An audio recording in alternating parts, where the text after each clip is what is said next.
राम को वन भेजना बिना अपराध के सुन करके बहुत क्रोध। और लक्ष्मण जी राम जी के प्रति इतने वफादार हैं, इतने दृढ़ बुद्धि वाले हैं कि राम के तरफ अगर किसी की उंगली उठती है तो वो उस उंगली को काटने की भी शक्ति होती है।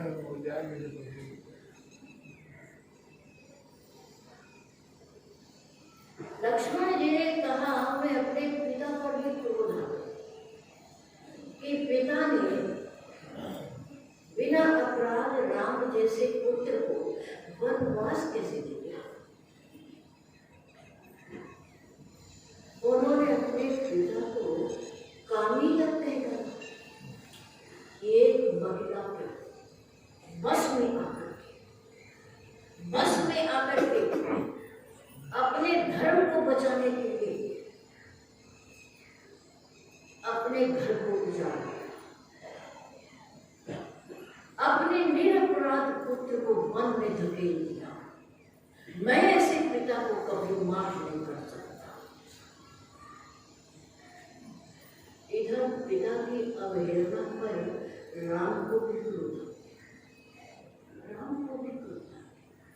राम ने कहा लक्ष्मण बस इसके आगे तो एक शब्द भी बोलने की हिम्मत न करना।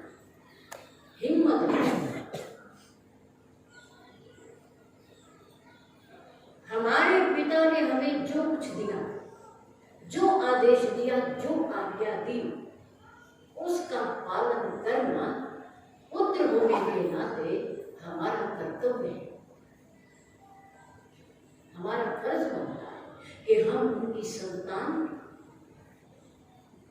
और रही बन देने का आदेश, बन जाने का आदेश, जिसकी कल्पना हमारे पूज्य पिताजी ने की है, पूज्य पिताजी ने इसकी कल्पना उनसे पहले कहीं ना कहीं कोई ना कोई जरूर कर चुका है, जरूर कर चुका है।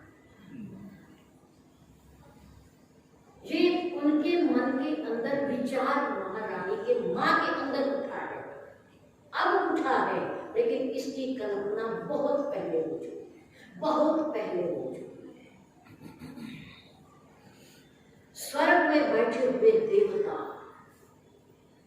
उस दिन का इंतजार कर रहे हैं कि राम जिस काम के लिए आए हैं उस कार्य को कब करना प्रारंभ करेंगे, कब हमारे संकट, हमारे दुख दूर करेंगे इन निशाचरों का वध करके, कब धरती के बोझ को कम करेंगे। बचपन बीत गया, शादी हो गई, विवाह हो गया और महलों में रहते हुए भी दिन व्यतीत हो रहे हैं, लेकिन वो समय कब आएगा जिस कारण प्रभु आए हैं। ये केवल राम जानते हैं या महर्षि वशिष्ठ जानते हैं। महर्षि वशिष्ठ राजा दशरथ को, राम को युवराज पद के लिए आदेश देते हुए ऊपर भी देखा और नीचे भी देखा। नीचे राजा दशरथ है और ऊपर देवता बैठे। देवता देख रहे हैं कि हमारा ये भाई है, ये महर्षि वशिष्ठ ब्रह्मा जी के मानस पुत्र हैं, देवयोनि से ही है। देखें आज राजा दशरथ को क्या आदेश देते हैं। हमारी तरफदारी करते हैं या राजा दशरथ की करते हैं?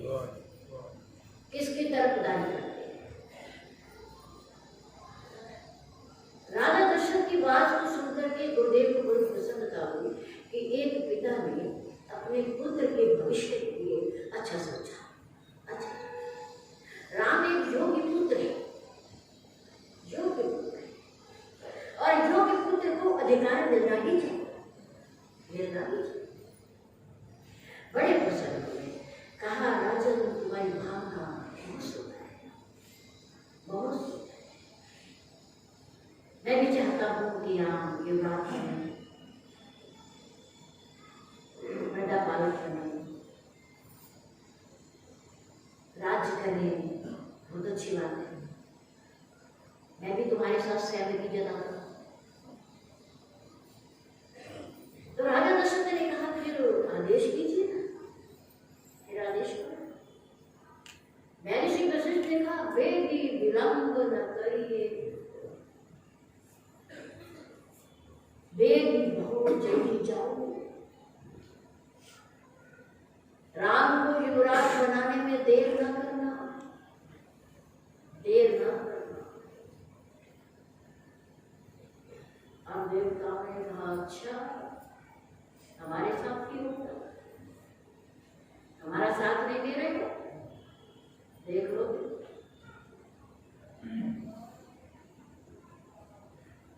ऊपर वाली पंक्ति में वेग विलंब न करिए लिप साजिए सबरी समाज, सारा समाज इकट्ठा करो,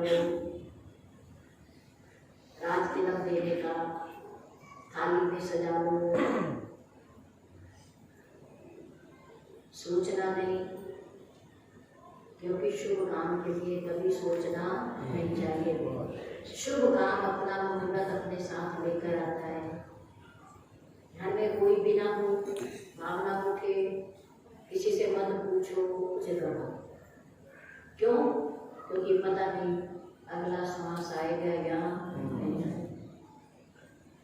और फिर कोई बाहर से आ गया, उससे पूछा तो कभी वो हाँ ना कर दे, कभी वो भी घर न डाल दे, हैं? फिर उसकी माननी पड़ जाएगी, उसकी नहीं मानेंगे तो फिर वो उठ जाएगा, तो शुभ काम तो कर दे। इसलिए शास्त्र कहता है शुभ कर्म करने की मन में उठे उसे तभी कर लो, क्योंकि शुभ काम का कोई मुहूर्त नहीं होता, वो अपना मुहूर्त अपने साथ लेके चले। अब वशिष्ठ जी को ऊपर से देवता देख रहे हैं तो उन्होंने कहा, अब राजा की भावना, वेग विलंब न करिए लिप साजिए सबरी समाज। अब नीचे वाली लाइन में पलट देगा,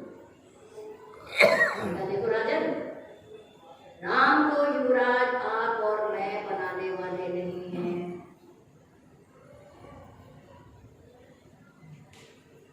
और ना हम मुहूर्त निकालने वाले हैं, ना हम शुभ दिन बताने वाले हैं, ना आप और ना मैं। शुभ दिन, शुभ घड़ी, शुभ मुहूर्त तो उस दिन होगा, उस दिन होगा, सुदिन सुमंगल होई तब, तब पता नहीं कब, सुदिन सुमंगल होई तब जब राम होई युवराज। बोल श्री सतगुरुदेव महाराज की जय। राम को युवराज न तुम बना सकते न मैं बना सकता, राम को स्वयं युवराज बनेंगे जब भी बनेंगे, हो ही वही मैं ना हो जाएंगे, हो जाएंगे, ना आप करने वाले और ना मैं करने वाला, कोई नहीं उन्हें करने वाला। सुदिन सुमंगल होई तब जब राम होई युवराज। देवताओं ने कहा ठीक है, दो शब्द है, दो भाषा में कह दिया ना, हम भी बच गए, आप भी बच गए, दोनों बातें हो गई और राजा को आदेश भी दे दिया। सुदिन सुमंगल होई तब जब राम होई युवराज। कल्पना हो गई कि राम को युवराज कोई नहीं बना सकता, राम जब भी बनेंगे अपने आप बनेंगे, और जब भी युवराज बनेंगे तभी शुभ घड़ी आ जाएगी, शुभ घड़ी इंतजार करेगी, ये शुभ घड़ी भी इंतजार नहीं करेगी, शुभ घड़ी इनका इंतजार करेगी कि कब राम युवराज बने, ये शुभ घड़ी का इंतजार नहीं करेंगे। शुभ समय शुभ घड़ी तो इनके आगे हाथ हाथ जोड़े खड़ी रहती है। सुने न सुमंदर होई तब जब राम होई जोड़ा। भगवान राम ने कहा जो कल्पना हमारी माँ ने की, वन देने की विचार किया, हमारे पिता का भी उसमें सहमति है, वो अब की नहीं है, वो बहुत पहले की कल्पना हो चुकी है। तुम चिंता ना करो, तुम क्रोधित ना हो, तुम माता पिता को बुरा भला ना करो, ये तुम्हें पाप लग जाएगा। माता पिता की उपेक्षा करना, उन पर क्रोध करना, उन्हें भला बुरा कहना, पाप का भागी बनना है। तुम पाप के भागी न बनो, हम तो उनके पुत्र हैं, हम तो उनकी संतान हैं, हम तो उनकी आज्ञा का पालन करने वाले हैं। कहीं ना कहीं जो मनुष्य के मन में कल्पना होती है, वो सृष्टि में कहीं ना कहीं पहले ही हो चुका होता है। इसलिए अपने आप को निराश नहीं करना चाहिए। ऐसा क्यों होगा?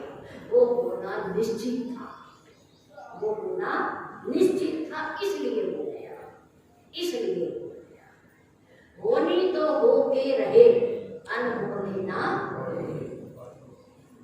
जो होना होता है वो तो हो के रहता है, किसी के टालने से टल नहीं सकता। महात्मा बुद्ध यात्रा करते हुए राम को वन भेजना बिना अपराध के सुन करके बहुत क्रोध, और लक्ष्मण जी राम जी के प्रति इतने वफादार हैं, इतने दृढ़ बुद्धि वाले हैं कि राम के तरफ अगर किसी की उंगली उठती है तो वो उस उंगली को काटने की भी शक्ति होती है।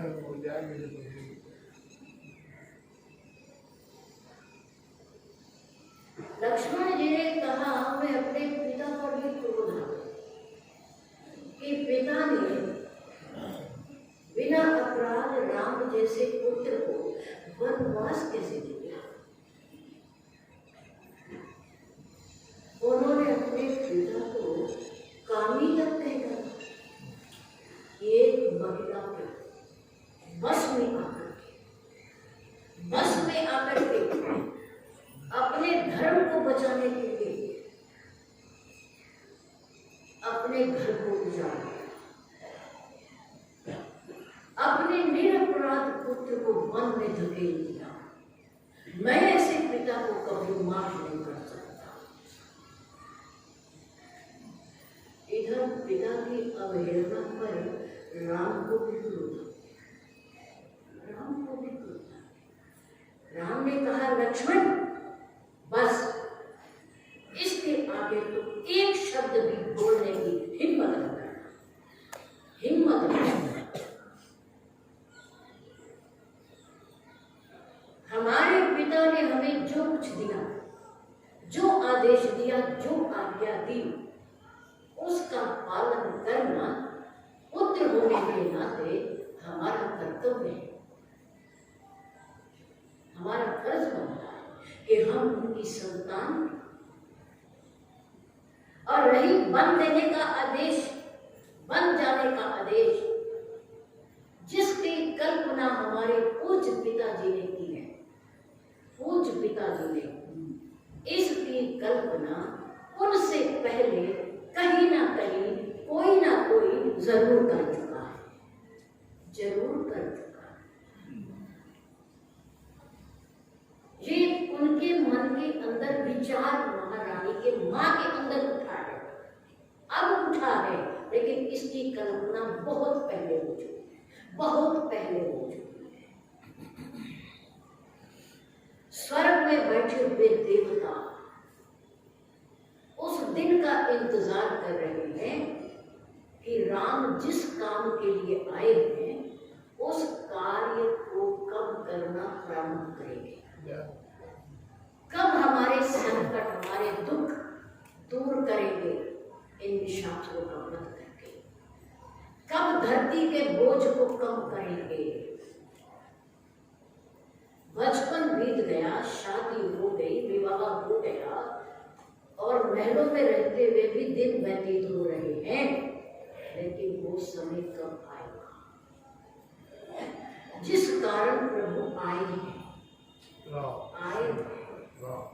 ये केवल राम जानते हैं या महर्षि वशिष्ठ जानते हैं? महर्षि वशिष्ठ राजा दशरथ को, राम को युवराज पद के लिए आदेश देते हुए ऊपर भी देखा और नीचे भी देखा। नीचे राजा दशरथ है और ऊपर देवता बैठे। देवता देख रहे हैं कि हमारा ही ये भाई है, ये महर्षि वशिष्ठ ब्रह्मा जी के मानस पुत्र हैं, देवयोनि से ही है। देखें आज राजा दशरथ को क्या आदेश देते हैं। हमारी तरफदारी करते हैं या राजा दशरथ की करते हैं? किसकी तरफदारी करते हैं?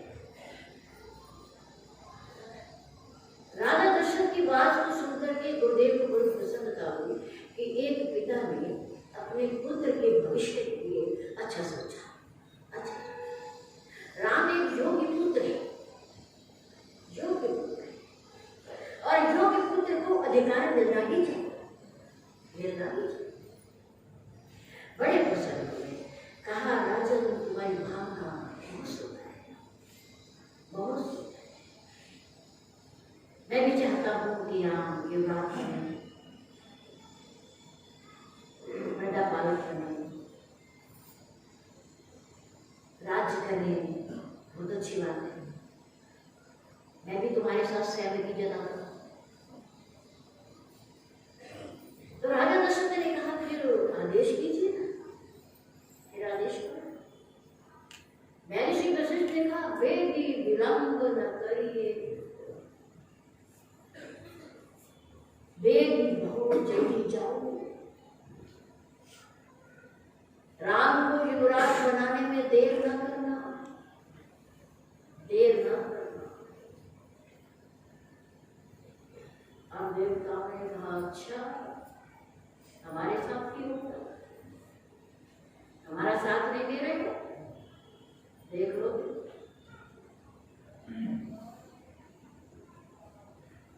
ऊपर वाली पंक्ति में बेग विलंब न करिए लिप साजिए सबरी समाज, सारा सामान इकट्ठा करो, राज तिलक देने का थाली में सजा लो, सोचना नहीं, क्योंकि शुभ काम के लिए कभी सोचना नहीं चाहिए। शुभ काम अपना मुहूर्त अपने साथ लेकर आता है।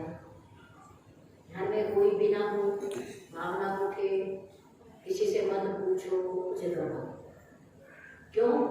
क्योंकि पता नहीं अगला श्वास आएगा या नहीं।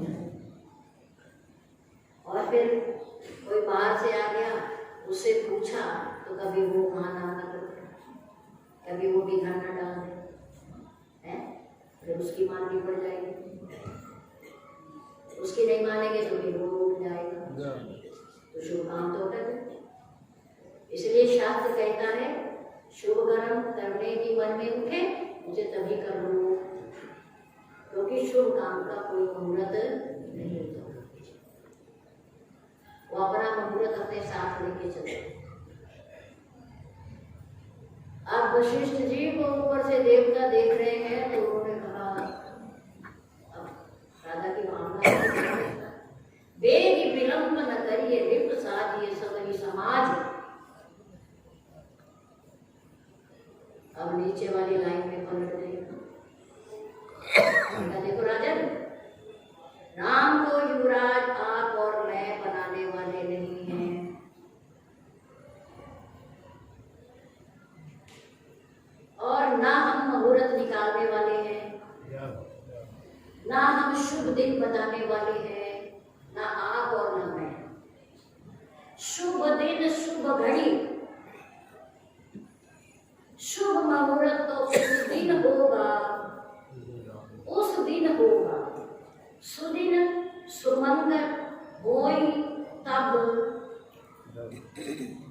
तब, पता नहीं कब।